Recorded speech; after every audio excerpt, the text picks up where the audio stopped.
Hello everybody and welcome to Remembrance Day 2020. Obviously 2020 has been a bit of an unusual year, but it was very important for us to bring you still this Remembrance Day. So we're really pleased to be able to bring this to you virtually today.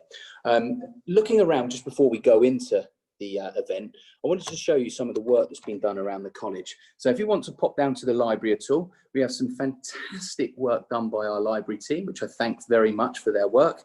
On the different displays here, and also around the college you might see a poppy trail. So here's one of our poppies here, which gives you lots of information about Remembrance Day, why it exists, where it came from, as well as some lovely readings and some poems, and I thank Lisa very much for her work that she's done in regards to that. Kate, if you could pop onto the next slide please. Okay, so just educating you in terms of how it's come about, Remembrance Day. Now, originally, Remembrance Day started in 1919, although it wasn't called that at the time. And the reason why it came about was actually to celebrate the downing of the guns the previous year, which ended at 11 o'clock on the 11th of November, 1918. So King George V decided to remember them with a 2-minute silence in 1919. By the year of 1921, this was then named Armistice Day. And it remained Armistice Day right up until 1930, where they decided to change the name to Remembrance Day. So you may well have heard the term Armistice Day before. And that was to remember all of those who had lost their lives in World War I. Now we do our 2 minutes to remember people who had lost their lives up and down different wars throughout time. Kate, if you can move on to the next one, please. Okay, so I'm going to hand over. Unfortunately, Georgia couldn't be here. She always does a reading, but she's very kindly submitted an online one for us, so we can watch a video from Georgia regarding the wars and Remembrance Day. Good morning, everybody. My name is Georgia Condell. I'm the curate at St James by the Park, and I am also your chaplain. And this morning we remember Remembrance Day, don't we? And memories are really important to us. I wonder if you can remember back to your earliest memory. I wonder how far back you can remember. I'm a little bit older than some of you, and I think my earliest memories go back to the age of 3.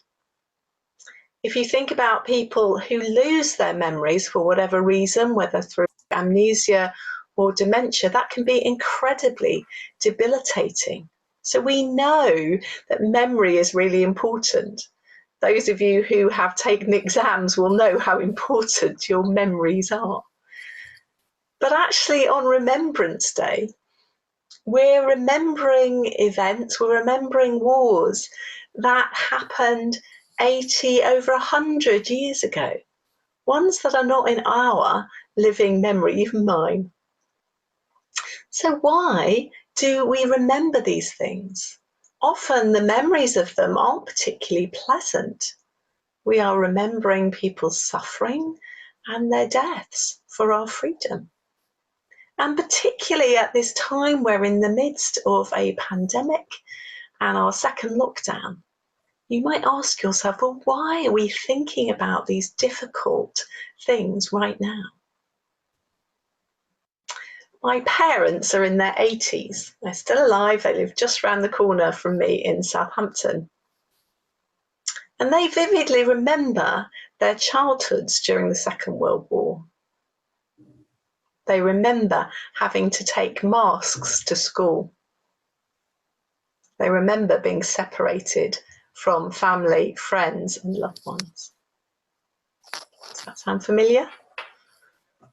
So for my parents, this is familiar territory.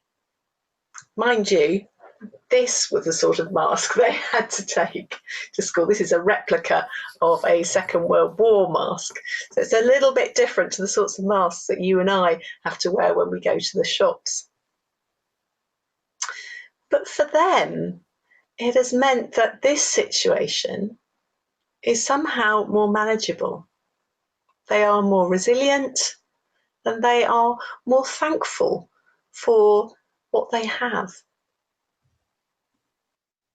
So their memories have helped them to cope with the present situation. And so for us, I think that as we look back to the past, we can actually really learn from it. One day, this time, this pandemic will be a memory.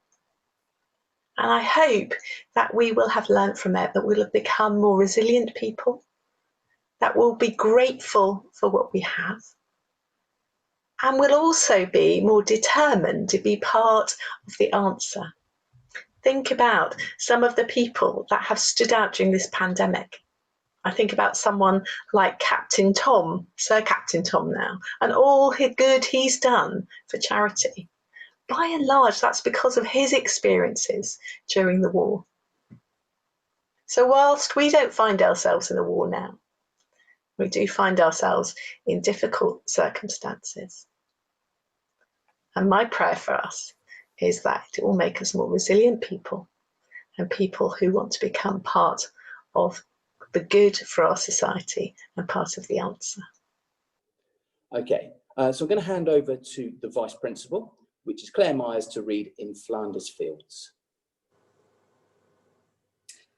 I'm going to read the first two stanzas of this famous poem, which is by a Canadian poet called John McCrae, and he was a soldier and a surgeon in the First World War, and he died shortly before the end of World War I. In Flanders Fields. In Flanders Fields the poppies blow between the crosses, row on row, that mark our place, and in the sky the larks, still bravely singing, fly, scarce heard amid the guns below. We are the dead. Short days ago we lived, felt dawn, saw sunset glow, loved and were loved, and now we lie in Flanders Fields. Thank you very much, Claire. Okay, so you may have been seeing people wearing different colour poppies, and I think it'd be really appropriate for us to be able to educate you as to why people wear different colour poppies. So the traditional poppy we see is this red poppy, and that was the original one, which was to commemorate the poppies that were on the battlefield around people, and it was a memorial to our World War I and following conflicts. You may also see a purple poppy. So the purple poppy was to remember the animals that become victims of war. Of course, in particular in the First World War, etc., there were pigeons used, carrier pigeons, to carry messages. There was horses used in combat, and this commemorates all the animals that have lost their lives during the war. And moving on to our next one, which is our black poppy. And our black poppy is to commemorate all those African, Black and Caribbean communities who had fought in the wars, who are often forgotten about. And then finally, our last one is our white poppy.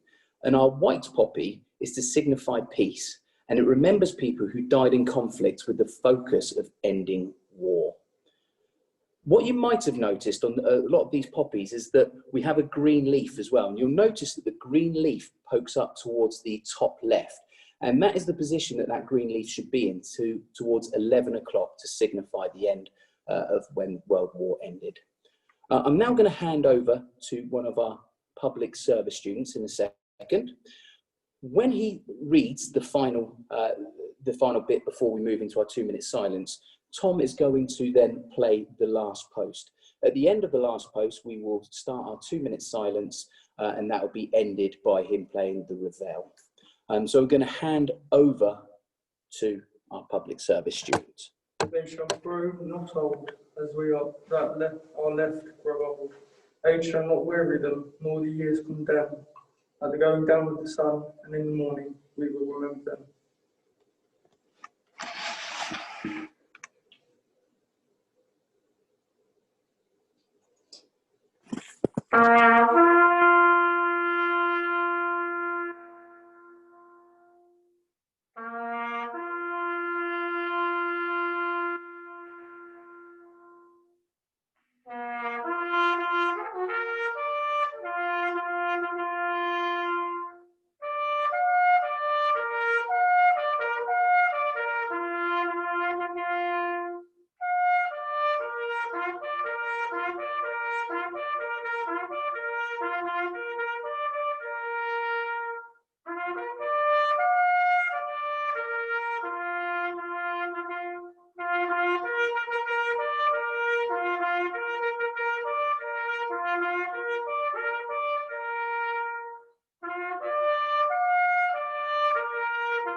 Thank you very much for everyone joining us today. That concludes our Remembrance and Memorial session.